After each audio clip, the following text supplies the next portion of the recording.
મહારાણી તો હજુ ફોન જ જોવે છે એમ. અને વાસણ કોણ ઘસશે? અરે ભાભી, મને તો એમ હતું કે તમે વાસણ ઘસી નાખશો. આઈ મોટી બોલો, વેતનો જીબડો છે વેતનો. અને આ મોઢું છે ને તારું હરખું રાખજે. હું તારી જેઠાણી છું એટલે છે ને થોડું વિચારીને બોલજે. અને છે ને 2 કામ વધારે કરતો તું તૂટી ના જા, તું નાની છું.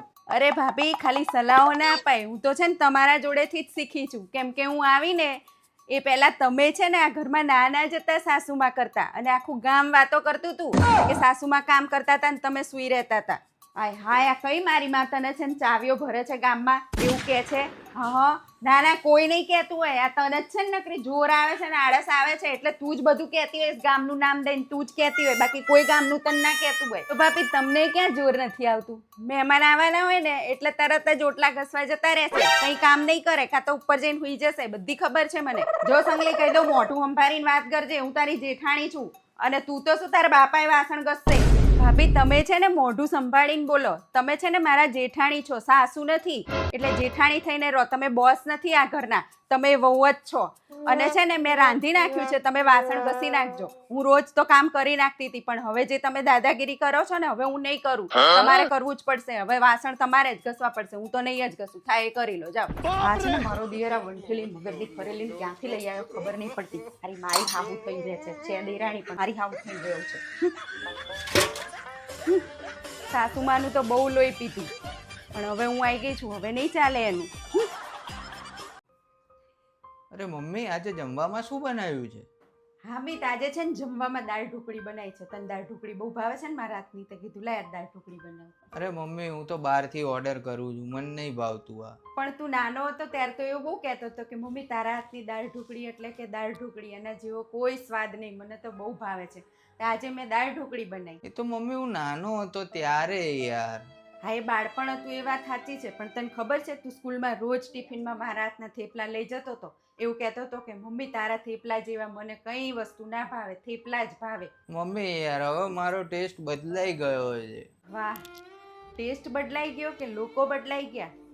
તું નાનો હતો ને ત્યારે તને છે ને મારા હાથની રોટલી વગર ખાવાનું નહોતું ભાવતું. આમ મોઢામાં કોળિયા આપતી હતી તને હું, અને મારા વગર તને ઊંઘ નથી આવતી. તું એવું કહેતો હતો કે મમ્મી તું ઘરે ના હોય ને તો એ દિવસે મને ગમતું જ નહીં.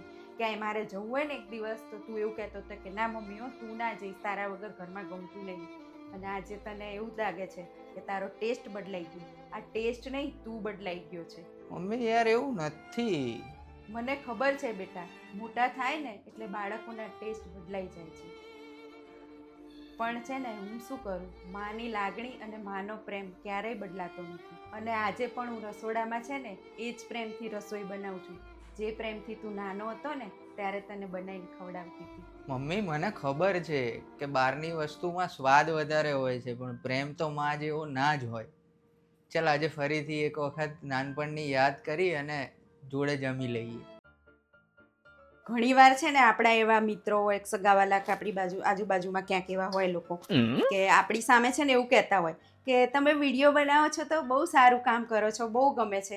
અને છે ને અંદરથી કેટલાય બળતા હોય, બાર બીજાને એવું કહેતા હોય હા હું નવરીઓ છે નકરા વિડીયો બનાવે છે. હા હું તો કંઈ કામ ધંધો જ નહીં, ખાલી વિડીયો બનાવતા હોય છે. આપણા જેવું કામ થોડું હોય, નવરીઓ છે કે એવી વાતો કરતા હોય. અને પછી છે ને વિડીયો તો બધા જોતા હોય, લાઈક કોમેન્ટ ના કરતા હોય, પણ પાછા શું કે ખબર છે, એમ કહેતા હોય અમારે તો ફોન લેવાનો ટાઈમ જ નથી, અમે તો છે ને વિડીયો જ નથી જોતા બધું જોય. આપણે બહાર જઈએ ને તો નજર તો હોય જ આપણી સામે, પણ આપણને પૂછે નહીં. પછી શું કરે ખબર છે, ફોન લઈને રાહ જોતા હોય કે આ બહાર ગયા છે ને વિડીયો તો મૂકશે, ક્યાં ગયા છે. ફોનમાંથી જોઈ લે કે ક્યાં ગયા હતા, બાકી તમને રૂબરૂ ના પૂછે. અને અંદરથી તો એટલા બળતા હોય એટલે ઘણી વાર આપણને જેવું દેખાતું હોય ને એવું નહીં હોતું. પાછળથી બળતા હોય ને આપણી સામે મીઠું મીઠું બોલતા હોય, એવાય લોકો હોય છે. આ હાંજ પડે ને એટલે તો રાંધવાની એટલી રામાયણ ને, સવારે તો તોય શાંતિ હોય, ચલો શાક રોટલી દાળ ભાત કરી નાખીએ, પણ હાંજની બહુ રામાયણ. ફોન કરીને પૂછીએ, જો એને પપ્પાને પૂછું ને શું બનાવું તો એક જ જવાબ હોય, તાર જે બનાવવું હોય બનાવી દે. છોકરાને એવું કહું ને કે શું બનાવું બેટા ખાવાનું, તો કે મમ્મી તાર જે બનાવવું હોય બનાવી દે. હા હું ને પૂછું ને તો એવું કે બધા જે ખાતા હોય બનાવી દે. એટલે પછી હું જે ખાવું હોય બનાવી દઉં, એમ થાય ચલો આ બનાવીએ. અને પછી જેવા ખાવા બેસે ને એવી તરત રામાયણ. જો એને પપ્પાને થોડુંક ભાવે એવું હોય ને તો છોકરો તરત કે હો મમ્મી તને તો પપ્પાને ભાવે ને એવું જ બનાવશે. અને જો છોકરાને ભાવે એવું કંઈક બનાવ્યું હોય ને તો એના પપ્પા તરત કહેશે કે બસ છોકરાને ભાવે એવું જ બનાવશે, મારું તો કંઈ જોશે જ નહીં. અને પછી બીજું કંઈક બનાવ્યું હોય ને તો તરત બાને એવું થશે કે ભાઈ જો આ બધા ખાય થોડુંક ડોસી ખાય એવું તો કંઈક બનાવો. એટલે પણ અલ્યા 10 વખત તમને રોજ પૂછીને બનાવું છું શું ખાવાનું બનાવું, તો ત્યારે તો એક જ જવાબ આપશે કે તારે જે બનાવવું હોય બનાય. ભાઈ આપણે જે બનાવવું હોય બનાવીએ ને ત્યારે તરત જ મોઢા બગડી જાય. પણ એમાંથી મોઢામાંથી ફાટતા નહીં કે શું ખાવું છે. પછી ઘણીવાર તો એટલી દાંત ચડે છે ને કે આ લસણ મરચાની ગોળે બધાને ટીચી નાખું. જ્યારે કહીએ ત્યારે હરખો જવાબ દેતા નહીં અને પછી છે ને ખાવાનું બનાવીએ ને એટલે મોઢા બગાડીને બેસી જશે. રોજની રામાયણ થઈ ગઈ, રોજની હાંજે. મને તો એમ થાય અમારે એકલાના ઘરે જશે કે બધાને આવી રામાયણ હશે, હાંજ પડે ને શું ખાવાનું કરું. કંટાળી જવાય છે લોકો કોક વાર તો. લોન મને એક ફોટો પાડ દે. ફોટા નકરા ફોટા કેટલા ફોટા પડ્યા હમણાં. હારું એક પાડ દો. નકા આથી હવે પાડ દો હોય એઠી હવે. લાવો આ ફોટા પાડવા કઈ ફરવા એવું શું ફરવાનું છે ને ફરતું નહીં. આ માણસ જોડે જ છે ને ફરવા જ ના આવે. આ તો હાચે ધક્કો મારીને પાડ દે. પાડી જ દઉં લાય. બાપ રે.